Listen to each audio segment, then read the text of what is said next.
reflexión. Espero recuerden lo que hablamos la semana pasada de la razón por la cual estamos haciendo esta pausa. Sin duda alguna es fácil caer en la vorágine del fin de año. Y en esta vorágine es fácil también olvidar el motivo de la celebración, olvidar lo más fácil.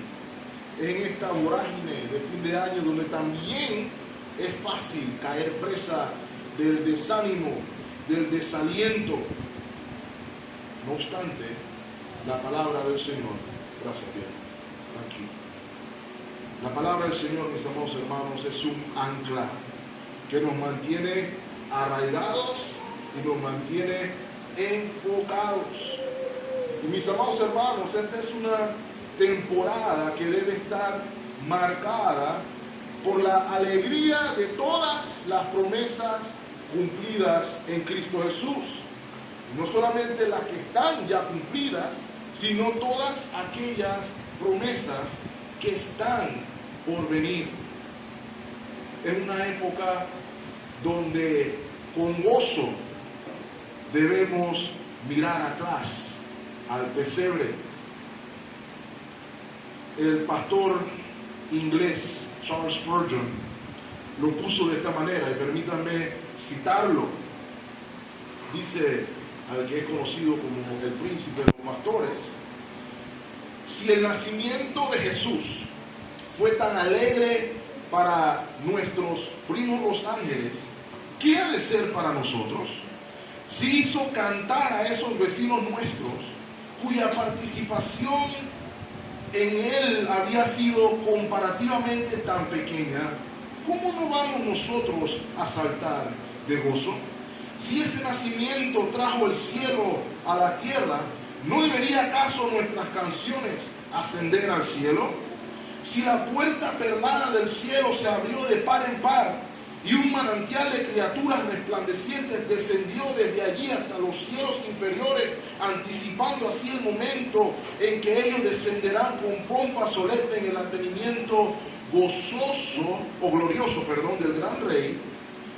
Si el nacimiento de Jesús vació los cielos por un tiempo para alegrar tanto a la tierra, ¿no deberían acaso nuestros pensamientos de alabanzas y todo lo que amamos remontarse hasta la puerta eterna, dejando atrás la tierra por un rato para abarrotar el cielo con los cánticos de hombres mortales? Sin duda alguna, hermanos, me uno al análisis, a la meditación de Charles Spurgeon. Pero permítame decirle, hermano, no solamente esta temporada es para mirar al pesebre, sino que nuestras miradas también deben avanzar del pesebre a la cruz. Porque el propósito del pesebre era, sin duda, la cruz. Las palabras del Señor en Mateo 20:28 lo ratifican, ¿cierto? Como el Hijo del Hombre no vino para ser servido, sino para servir y dar su vida en rescate por muchos. De modo que aun cuando miramos al pesebre con alegría y con gozo y recordación, Él no se quedó niño, sino que crecía en gracia para con Dios y los hombres, convirtiéndose en el Salvador de la humanidad. Y no solamente miramos el pesebre y la cruz, sino que nuestras miradas también deben lanzarse hacia el futuro, a la esperanza de su manifestación gloriosa, su retorno y la consumación de todas las cosas. Consumación, mis amados hermanos, donde, como ya dije, no vendrá como niño, sino que vendrá como juez. Dice la Escritura que juzgará a los vivos y a los muertos. Si pusieron atención a la lectura de esta mañana, hay una esperanza de un rey que va a juzgar a las naciones. Mis amados hermanos, esto es lo que queremos hacer en esta temporada. Queremos corazones henchidos de gozo que vivan en la gloriosa expectación de Cristo. Y considero que nuestro pasaje hoy, mis amados hermanos, nos va precisamente a ayudar con ese propósito. Acompáñenme a Romanos capítulo 15, verso 4 por un momento. Y miren lo que dice el apóstol Pablo. Versículo 4. Porque las cosas que se escribieron, ¿cuándo? Antes. ¿Con qué propósito? Para nuestra enseñanza se escribieron. ¿Con qué propósito? A fin de que por la paciencia, ¿y qué cosa? La consolación de la Escritura obtengamos ¿qué resultado, hermanos? Tengamos esperanza. Esa es la intención. Y por eso hemos titulado el mensaje de esta mañana La gloriosa vara del tronco de Isaí. La gloriosa vara del tronco de Isaí. Ahora, hermanos, ya les mencioné la semana pasada que el libro de Isaías plantea un escenario interesante, un escenario que es inclusive terrible, de juicio.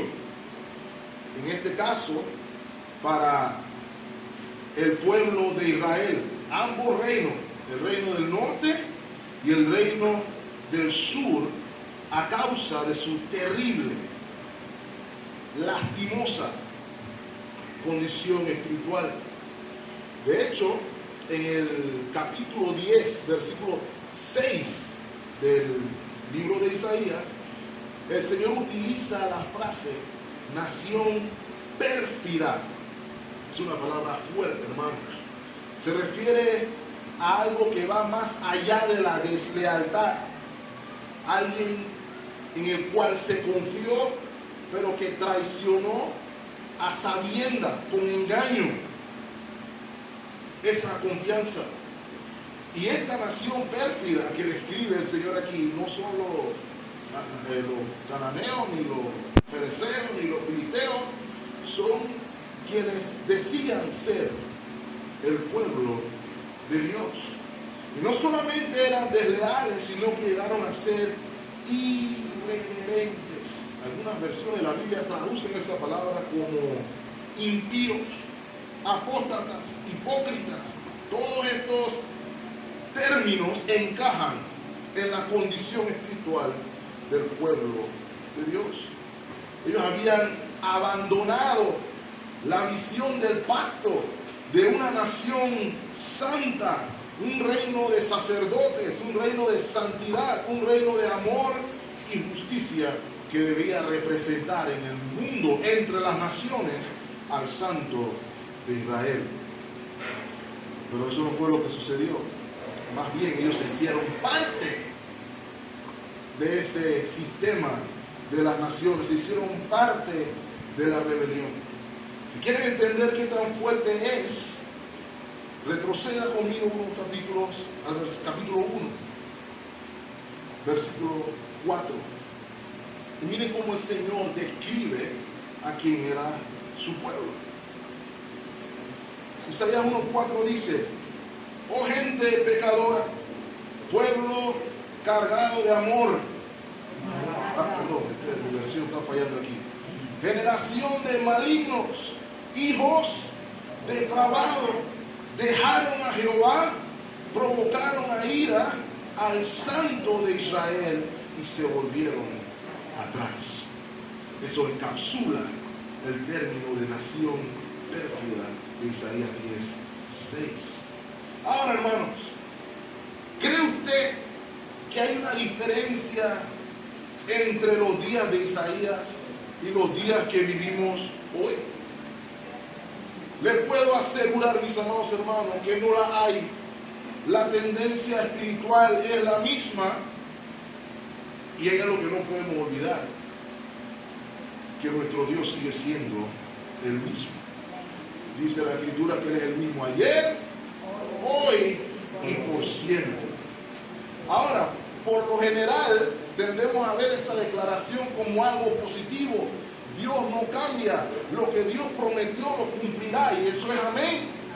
Pero también hay un aspecto negativo, porque Dios sigue siendo igual de santo como siempre lo ha sido. Espero que note el contraste entre los demandados y el demandante. Esa frase que usted leyó ahí, Santo de Israel, es importante. Si se da cuenta, es una de las favoritas del profeta Isaías. Ayer estaba contando más o menos cuántas veces Isaías utilizó esa palabra o esa frase, y conté al menos 28 veces el Santo de Israel. Y no es para menos, mis amados hermanos. Recuerdan el capítulo 6 de Isaías, ¿cierto? Él tuvo una experiencia donde fue partícipe de la experiencia, de la trascendencia de Dios. Vio al Señor alto y sublime, magnánimo, santo, glorioso. Y en ese momento se dio cuenta de que Él no era ni alto, ni sublime, ni santo, ni magnánimo. Nadie lo es al lado de Dios. Y es importante que entendamos, mis amados hermanos, que Él es trascendente y nosotros no. Y por esa razón nada más, el juicio que esperaba al pueblo de Dios, no solamente al pueblo de Dios, sino a las naciones que se rebelaron, era severo, muy severo, con la excepción, mis amados hermanos, de un remanente. Y de ese remanente es que queremos hablar hoy, porque junto con los oráculos de juicio, aun cuando se ve un panorama terrible, desolador, el Señor siempre se encargó de dejar una perla para el remanente, una perla de esperanza, algo a que aquellos que esperan al Mesías encontraran paz. Por eso, mis amados hermanos, hay dos puntos que quiero elaborar con ustedes en lo que resta de la mañana.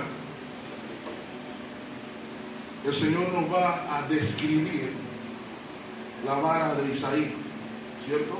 Eso lo vamos a ver de los versos 1 al 5. Y luego nos va a describir su reino. Eso es lo que vamos a ver hoy. Ahora, note, mi amado hermano, que nuestro texto está precedido de un juicio doble. Ya les mencioné, Judá e Israel estaban bajo el juicio de Dios y ellos iban a ser juzgados por Dios a través de un intermediario. El Señor estaba haciendo outsourcing, digámoslo así. Y el intermediario que iba a ejercer el juicio era el imperio asirio.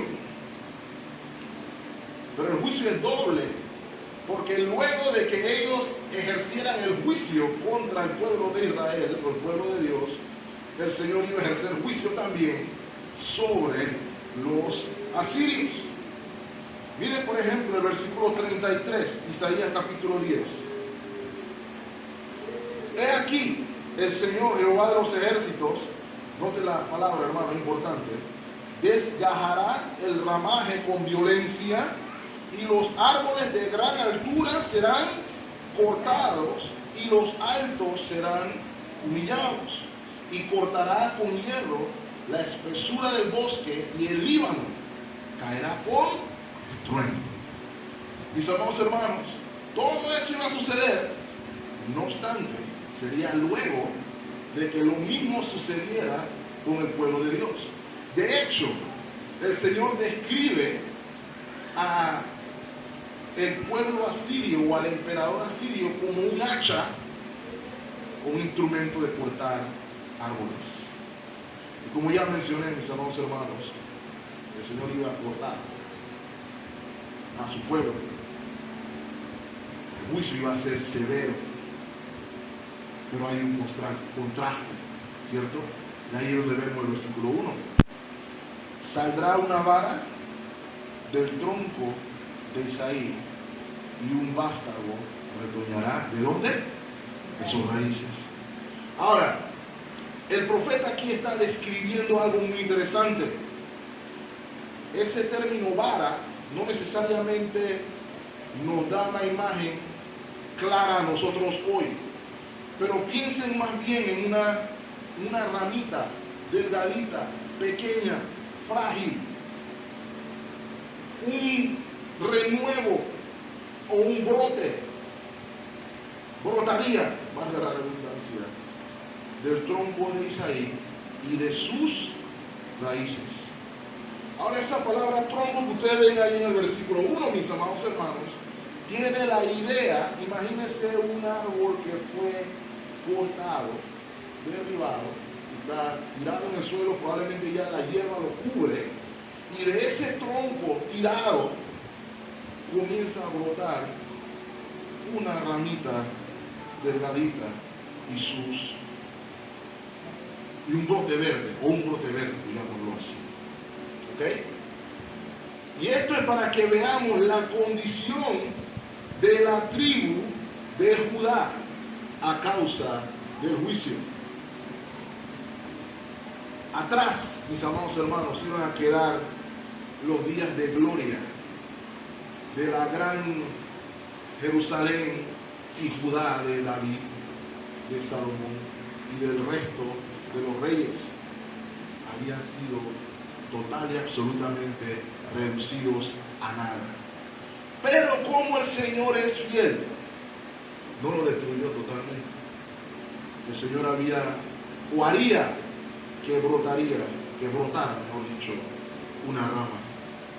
La pregunta es, estoy seguro que esa es la respuesta, ¿qué o quién es esta vara que sale del tronco? Ahora, hermanos, no solamente el vástago es de la raíz de Isaí, sino que hay una cosa muy interesante que leímos en el versículo 10. Quiero que la lean de nuevo conmigo. Recuerden, vástago de la raíz de Isaí. Pero miren lo que dice el versículo 10. Acontecerá en aquel tiempo que la raíz de Isaí, la cual estará puesta por pendón a los pueblos, será buscada por las gentes y su habitación será gloriosa. ¿Lo ven ahí? Creo quién es. Lo ven ahí. No solamente él es la rama que sale del tronco, no solamente es de la raíz de Isaí, sino que él también es la fuente de donde sale Isaí, porque él es también al mismo tiempo la raíz de Isaí. No pasen esos detalles por alto, hermano, porque eso es muy importante al transcurso de lo que estamos leyendo. ¿Quién es? Los profetas nos lo revelan. Isaías 4, versículo 2. Dice la Escritura: en aquel tiempo, ¿el renuevo de quién? El renuevo de Jehová será para hermosura y gloria, y el fruto de la tierra para grandeza y honra a los sobrevivientes de Israel, o sea, al remanente. Mantenga su dedo ahí en Isaías y ahora acompáñame a Jeremías 23. Y voy a un punto, hermano, espero que tengan su Biblia en mano. Jeremías 23 dice, versículo 5: he aquí, vienen días, dice Jehová, en que levantaré ¿a quién? A David de nuevo justo, y reinará como rey, el cual será dichoso y hará juicio y justicia. ¿Dónde, hermanos? En la tierra. Ahora mire el versículo 6. En sus días será salvo Judá, e Israel habitará confiado, y este será su nombre, con el cual le llamarán Jehová, justicia nuestra. Hermanos míos, los profetas nos están diciendo algo muy importante aquí, que la esperanza de Israel, y la esperanza no solamente de Israel, sino que del mundo entero, se encontraban en un nuevo reino, desde luego como un nuevo rey que tenía unas características incomparables. Tenía que tener una naturaleza divina. El texto nos dice que era el renuevo de Jehová, pero también al mismo tiempo debía tener una naturaleza humana y ser del linaje de David. Y podemos dejar que él mismo lo responda, ¿cierto? Apocalipsis capítulo 22, versículo 16.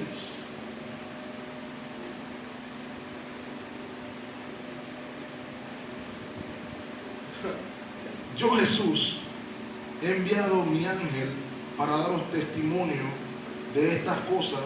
¿Dónde, hermanos? ¿Ok? Estas palabras de Isaías son relevantes para nosotros hoy. Yo soy, ¿qué cosa?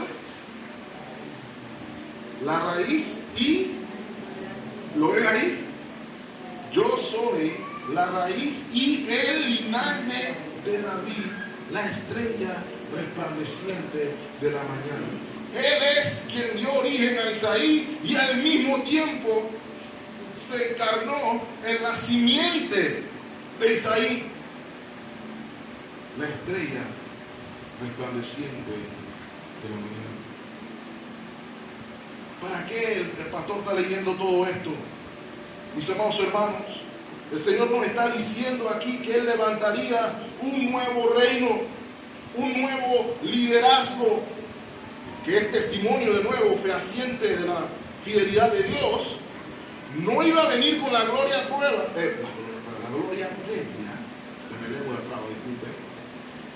Ya no iba a venir con la pompa de los antiguos reyes, no iba a venir con la pompa de Salomón, iba a venir en humildad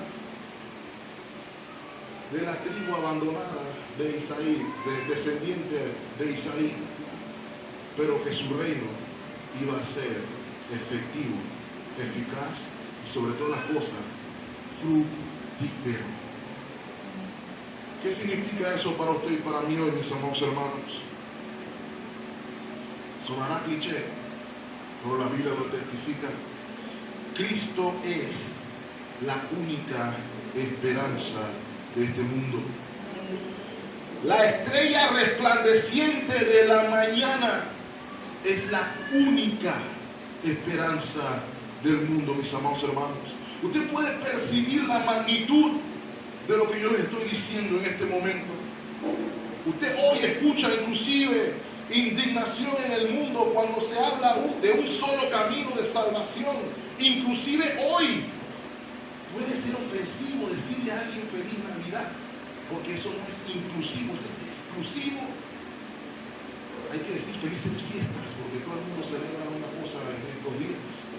Pero hermanos, el motivo de gran gozo no era cualquier cosa. El motivo de gran gozo era que había una sola esperanza, una sola manera de entrar en paz con Dios. Hechos 4:12 dice: en ningún otro hay salvación, porque no hay otro nombre bajo el cielo dado a los hombres en que podamos ser salvos. Ningún hombre que no fuera como el vástago podría salvarlo a usted o a mí. Y permítame decirle, hermano, no hay gobierno humano que le otorgue a usted salvación. Eso es obvio. Pero permítame decirle más. No hay gobierno humano, ni de derecha, ni de izquierda, que le otorgue la verdadera felicidad y el bienestar. ¿Sabe por qué? El imperio israelita, antes de los asirios, era el imperio más próspero en la tierra. Dice Ezequiel, una de las causas de su caída fue la abundancia de pan. Imagínense eso, hermano. La abundancia de pan. Había prosperidad, pero no había piedad. Ningún gobierno, por más próspero, garantiza a usted prosperidad. Y así como cayó el imperio israelita, hermanos, cualquier gobierno puede caer, como lo vamos a ver en un momento. Lo otro que quiero que vean, hermanos, no solamente el origen de la vara, sino que el texto nos describe su capacitación. Miren el verso 2. Y reposará sobre él el espíritu de Jehová, espíritu de sabiduría y de inteligencia, espíritu de consejo y de poder, espíritu de conocimiento y de temor de Jehová. Ahora, quiero que sepan algo, hermanos. La Biblia nos recuerda continuamente, hermanos, que la tercera persona de la Trinidad, que no es una fuerza, es una persona, y es Dios, capacita para oficios, capacita para labores. Lo vimos con los reyes precisamente, lo vimos con los jueces, si recuerdan la serie de jueces. Algo común escuchar era que el Espíritu del Señor vino sobre, y entonces sucedía lo que tenía que suceder. Lo vimos también con los profetas y el oficio mesiánico, mis amados hermanos, al cual se refiere aquí el texto, no es una excepción.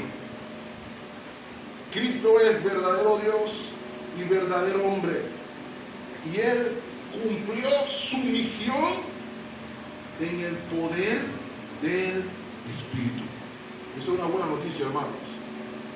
Nos vamos a dar cuenta que los atributos aquí descritos no son para que enfaticemos los atributos del Espíritu Santo, sino más bien que enfaticemos lo que el Espíritu Santo capacita a hacer. En otras palabras, el énfasis aquí no es que el Espíritu es sabio, y sabemos que el Espíritu es sabio. El punto es que el Espíritu es la fuente de sabiduría e inteligencia. Esa es la idea. ¿Y qué es la sabiduría según la Escritura? Aquí no se refiere a un conocimiento abstracto, sino más bien se refiere a una habilidad. No es quién sabe más, lo que llamamos sabiduría en la Biblia, sino la habilidad de hacer algo con el conocimiento, pudiéramos decirlo de esa manera. Alguien lo puso así: es tomar las decisiones correctas en el momento correcto, de modo que se puede actuar conforme al conocimiento correcto.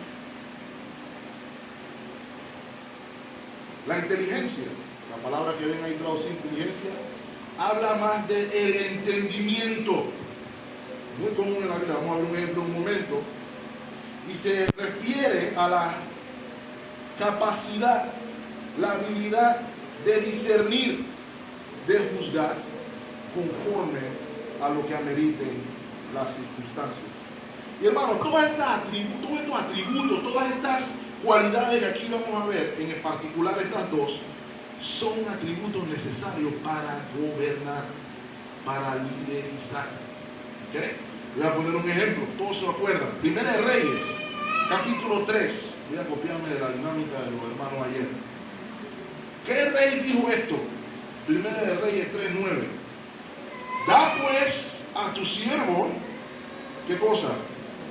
Corazón entendido para juzgar a tu pueblo y para discernir entre lo bueno y lo malo, porque ¿quién podrá gobernar tu pueblo tan grande? Espero que todos sepamos que ese fue el rey Salomón. Quiero que vean, hermanos, que estos atributos el Señor Jesucristo los manifestó tal como lo dice la profecía a su máximo nivel. Noten el ejemplo, Mateo capítulo 22, vamos al Nuevo Testamento. Este pasaje es famosísimo. Mateo 22:16 dice: y le enviaron los discípulos de ellos con los herodianos, diciendo: Maestro, sabemos que eres amante de la verdad y que enseñas con verdad el camino de Dios y que no te cuidas de nadie porque no miras las apariencias de los hombres. Ese énfasis fue añadido. Versículo 17. Dinos pues, ¿qué te parece? ¿Es lícito dar tributo a César o no? Versículo 18 de la parte que quiero leer. Pero Jesús, conociendo la malicia de ellos, les dijo: ¿por qué me tentáis, hipócritas? Les dice el versículo 19: mostradme la moneda del tributo. Y ellos le presentaron un denario.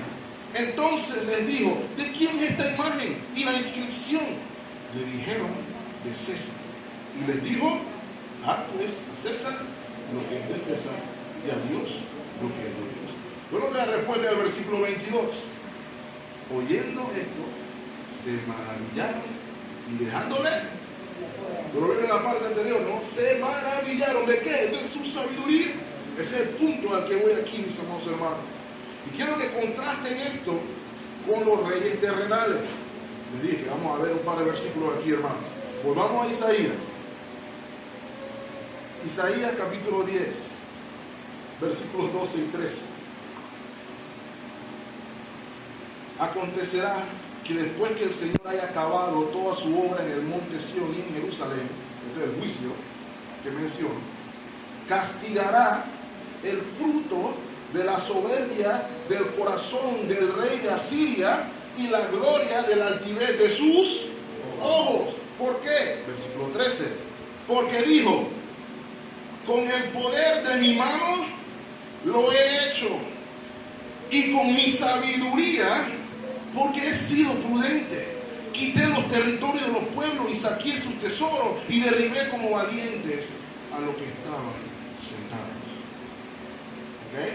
Y aquí, esta es otra de las razones por las que les puedo mostrar, hermanos, por qué es sutil poner la esperanza en cualquier gobierno terrenal, porque el que controla los hilos de la historia no es más que el dueño de la historia, el Dios omnipotente y todopoderoso. Él estaba siendo instrumento de Dios, pero él pensaba que era porque era el guapo. Eso no es sabio, hermano. Si usted quiere saber algo que no es sabio, es no reconocer cuando Dios está obrando. ¿Ok? Aún en la prosperidad, hermanos. Por eso digo que cuidado cuando ponemos nuestra confianza en los gobiernos terrenales. Muchas personas asocian el éxito económico con la inteligencia de alguien. Voy a poner un ejemplo. El expresidente Martinelli, uno de los quinquenios con más escándalo de corrupción en la historia de este país. ¿Okay? Se escucha por ahí que la gente quiere que vuelva. ¿Okay? A ver, tenemos la libertad de votar lo que queramos. Pero mi pregunta es ¿por qué? Y cuando usted pregunta, algunos dicen: porque en su periodo había plata en los bolsillos de los panameños. No me han escuchado, hermano. Había prosperidad, y él mismo está diciendo eso: si yo vuelvo en el 2024, plata para todos los panameños. ¿Saben qué es lo más triste de eso, hermano? El mundo puede caer en eso, pero los cristianos sabemos de quién es la plata del oro, ¿cierto? Y no necesariamente porque el expresidente sea un genio en la finanza, este país ha prosperado. A veces tienen que analizar, hermano, lo que se ve en este país y por qué no estamos como Haití, por poner un ejemplo. A veces hay que mirar para arriba, hermano, y nos daremos cuenta que lo que nosotros tenemos viene de lo alto. La prosperidad, hermano, viene de Dios, y eso hay que reconocerlo. Dice la Escritura: espíritu de consejo y de poder. Aquí se está refiriendo también a pasar de lo que es teórico, lo que acabo de mencionar, a la práctica, la habilidad de poner toda esta sabiduría, todo este discernimiento por obra. Quiero que vean los últimos dos: conocimiento y temor de Jehová. Estas cualidades son el fundamento de todas las demás. Es en estas dos cualidades, estos dos atributos, donde se originan todas estas habilidades. Todos lo sabemos. Primero el proverbio. Voy a rachar hoy, hermano. Proverbio 1:7. El principio de la sabiduría es el temor de Jehová. Y los insensatos desprecian la sabiduría y la enseñanza. Proverbios 2:6 dice, de Jehová es, porque Jehová da la sabiduría y de su boca viene el conocimiento y la inteligencia. Mis amados hermanos, el conocimiento de Dios moldea sus acciones, debe moldear las nuestras. Él vivía como si conociera a Dios. ¿No es cierto? Juan 6:38 nos recuerda. El Señor dice, he descendido del cielo no para hacer mi voluntad, sino la voluntad del que me envió. Eso es lo que significa vivir en el conocimiento y el temor de Jehová. Y esto es importante, mis hermanos, en un aspecto doble.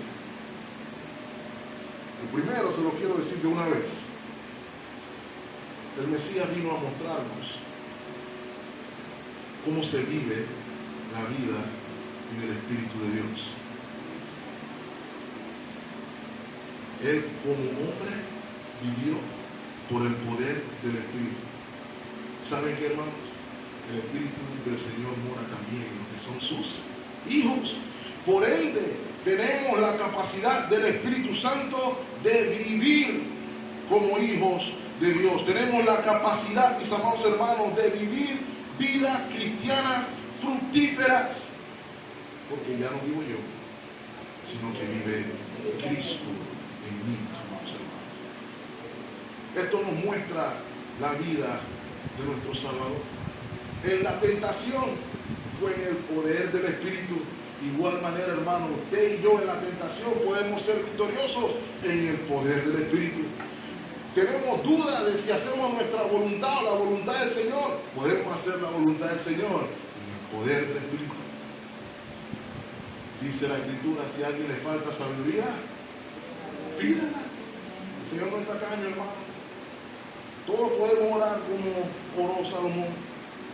Sea la posición en la que usted se encuentre, en la vocación que la que usted tenga, mi amado hermano, hemos de seguir el ejemplo del Mesías. Y lo segundo, lo vamos a observar en el segundo y último punto, mis amados hermanos, en su reino. ¿Okay? Recuerden lo que he dicho hasta ahora, mis amados hermanos. Isaías está hablando de un nuevo futuro, de un nuevo porvenir, un nuevo reino, un nuevo rey, un reino fructífero, un reino eficaz. ¿Okay? Miren cómo se ven estos atributos en la práctica. Versículo 3. Isaías 11:3. Y le haré entender diligente en el temor de Jehová. No juzgará según la vista de sus ojos, ni arguirá por lo que oigan sus oídos, sino que juzgará con justicia a los pobres. Ya pueden ir viendo el reprise con el Salmo 72, ¿cierto? Y arguirá con equidad por los mansos de la tierra, y herirá la tierra con la vara de su boca y con el espíritu de sus labios matará al impío, y será la justicia cinto de sus lomos y la fidelidad seguidor de sus cinturas. Todo esto en virtud de la capacitación del Espíritu Santo. Pero aquí se está describiendo el oficio del Mesías.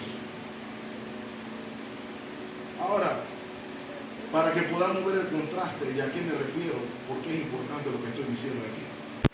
¿Cómo eran las cosas hasta esos días en Judá o en Israel, inclusive, pudiéramos decir? ¿Cómo era el reino en esa época? Isaías 10, versículos 1 y 2. Hay unos ayes ahí, ¿cierto? Cada vez que usted ve ayes en la Biblia, ojo. Ay de los que dictan leyes injustas y prescriben tiranía para apartar del juicio a los pobres y para quitar derecho a los afligidos de mi pueblo, para despojar a las viudas y robar a los huérfanos.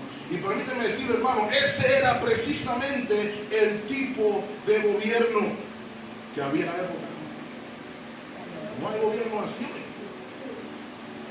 Aquí en Panamá tenemos justicia 100% funcional. Aquí hay cero corrupción, como decía Martín.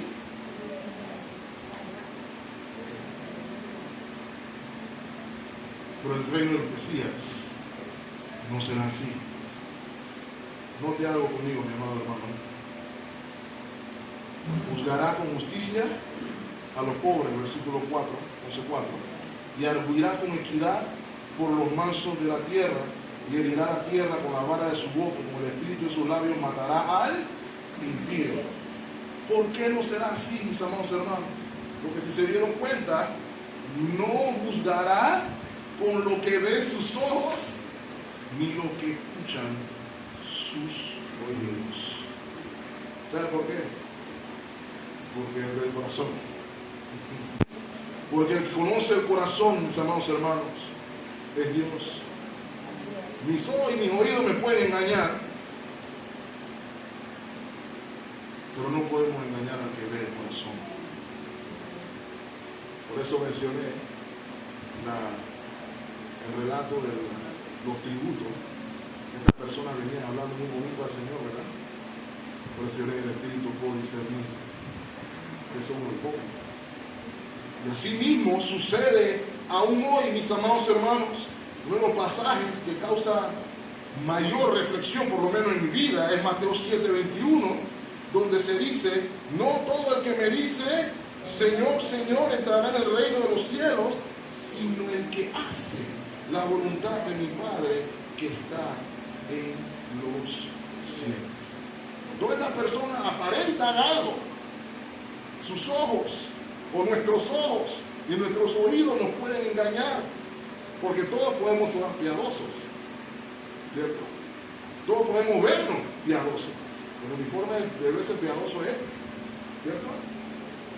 Uno sale así lunes, martes, miércoles y domingo y te dicen siervo, porque este es el uniforme de piadoso. Pero este uniforme no puede tapar lo que hay en el corazón. Y él lo dice.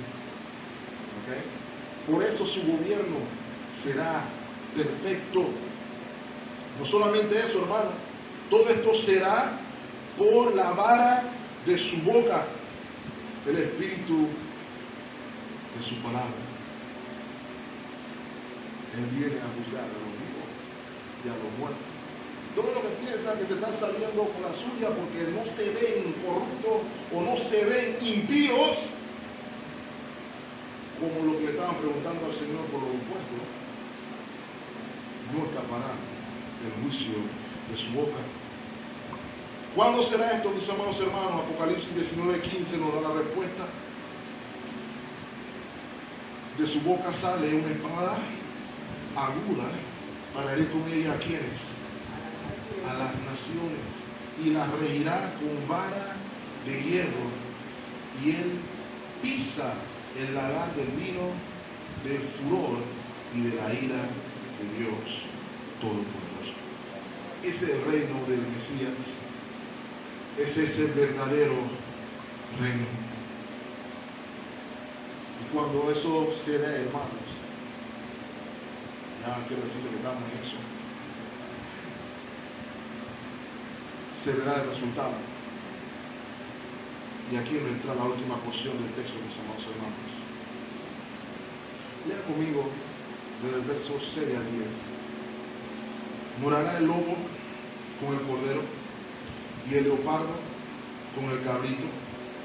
Se acostará el becerro y el león y la bestia doméstica. Andarán juntos y un niño los pastoreará. La vaca y la osa pasarán sus crías, se echarán juntas, y el león como el buey comerá paja, y el niño de pecho jugará sobre la cueva del áspid, y el recién destetado extenderá su mano sobre la caverna de la víbora. No harán mal ni dañarán en todo mi santo monte, porque la tierra será llena del conocimiento de Jehová, como las aguas cubren el mar. Y acontecerá en aquel tiempo que la raíz de Isaí, la cual estará puesta por pendón a los pueblos, será buscada por las gentes y su habitación será gloriosa. Permítanme decir, hermano, que también es un pasaje escatológico, que estamos estudiando los miércoles. Y hay desde luego, como pasaje escatológico, diferentes interpretaciones. Algunos ven aquí un reino milenial, terrenal, donde estas cosas se den literalmente. Pero permítanme plantear un significado diferente. Mis amados hermanos, estos versículos que acabo de leer aquí muestran el efecto del gobierno de la vara de Isaías. Y esto tiene un fuerte tinte edénico. Si usted lee esto, tiene que hacer remembranza del huerto del Edén. Y la idea aquí es que podamos ver que el reino del Mesías hace posible, solamente el reino del Mesías hace posible nueva vida a escala universal. Vamos a ver aquí consumado el verdadero concepto de paz y de reconciliación que el pecado afectó.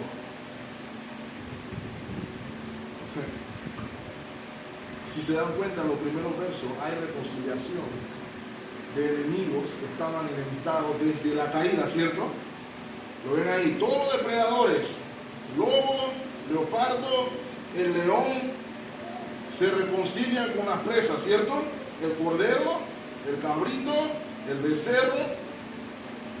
Y hermanos, tan efectiva es esa paz que se describe aquí a un niño pequeño ejerciendo dominio sobre todas ellas.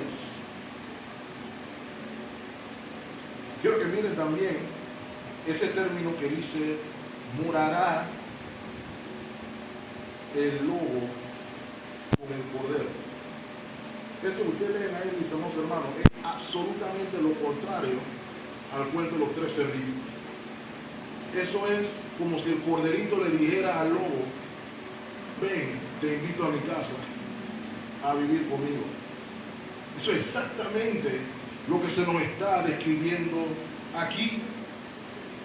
Y si me permiten, hermanos, esto es una descripción de la restauración de todas las cosas en Cristo. Enemistades reconciliadas, enemistades que se veían imposibles de sanar, hechas nuevas. Y esto lo vemos, mis amados hermanos, como una realidad parcial hoy. En la serie que hemos estado estudiando, ¿cierto? Mírense, ¿de dónde venimos? Acompáñenme en Efesios capítulo 2, versículo 14.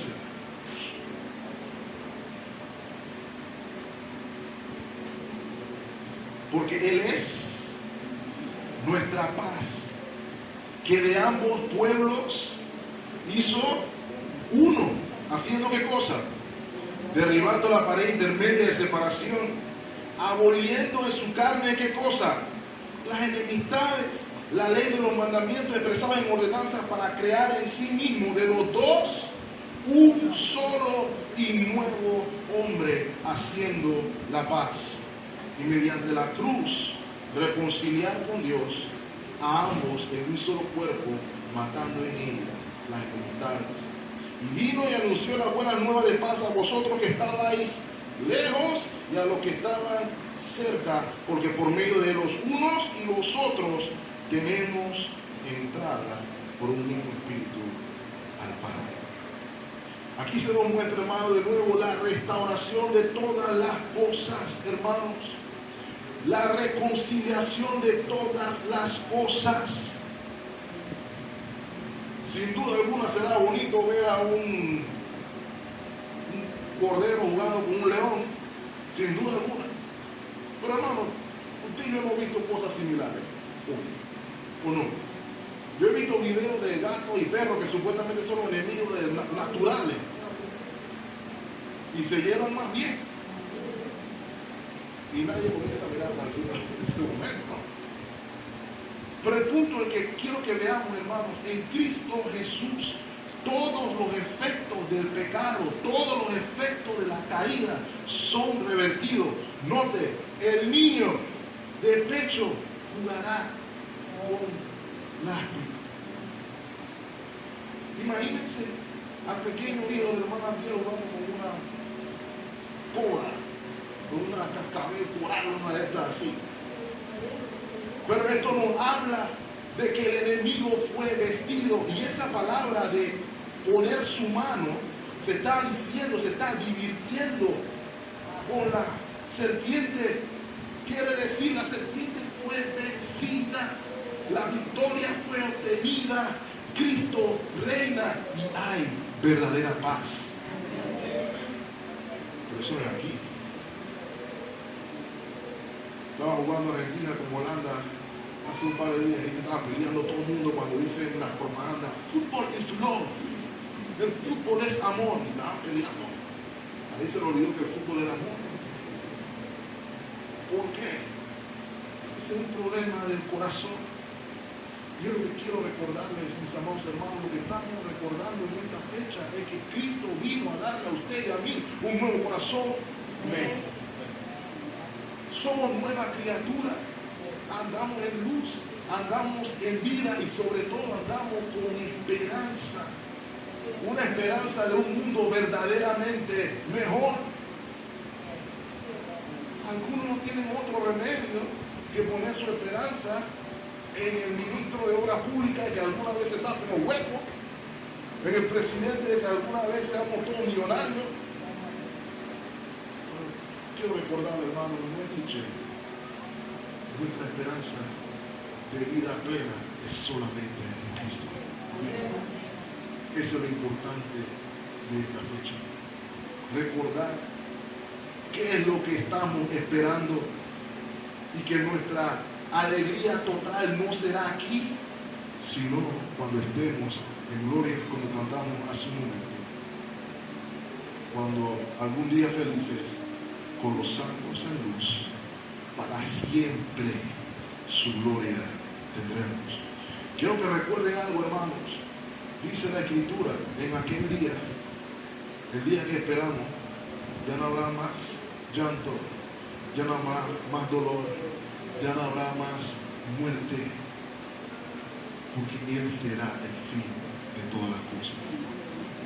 Todo aquel que busca su felicidad aquí, créame, no la encuentra, se va a acabar, porque fuimos creados para disfrutar de Él. Solamente quiero cerrar con estos dos puntos de aplicación. Si usted está aquí hoy y usted aún no ha puesto su mirada en la vara del tronco de Isaí, quiero decirle que hay esperanza. Está muerto en su delito y pecado.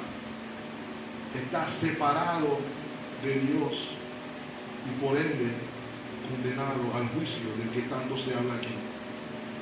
¿Okay? Quiero recordar que el juicio no es solamente para los que decían ser el pueblo de Dios, sino que el juicio era para todas las naciones. ¿Por qué? Porque nos hemos revelado ante nuestro Creador. Hemos hecho lo mismo que hizo el príncipe de Asiria, nos hicimos soberbios y decimos: yo soy el que soy, yo no necesito ningún Dios, yo soy prudente, yo soy suficiente. Pero el Señor nos recuerda: usted necesita cada bocanada de aire que sus pulmones cogen, y eso se lo da a Él. Somos total y absolutamente dependientes de Él. En Él vivimos y en Él nos movemos. Aún está a tiempo. Venga Cristo en arrepentimiento y fe y encuentre paz, protección, felicidad, porque Él busca con justicia. Y si usted está aquí, en medio de esta generación perdida, recuerden, mis amados hermanos, que el Señor preserva un remanente. Y el Señor llama aquellos que decimos ser el remanente, a los que decimos ser piadosos, dedicar nuestros esfuerzos, dedicar nuestro tiempo a buscar al Señor. Ese es el mensaje de Isaías. Busquemos el rostro del Señor. A buscar y a guardar con expectación su retorno. Y como vimos hace un momento, mis amados hermanos, que vivamos en sabiduría y temor de Dios. Recuerden lo que dijo el apóstol Pablo, lo vimos hace un par de semanas, que seamos conscientes de los tiempos, porque los días son malos. No dejemos que la vorágine de fin de año nos recuerde que estamos viviendo el presente siglo malo. Pero nosotros no somos del presente siglo malo, somos del siglo por venir, que ya es una realidad. ¿Dónde está la probadita de esa realidad? Debe estar aquí. Debe estar aquí.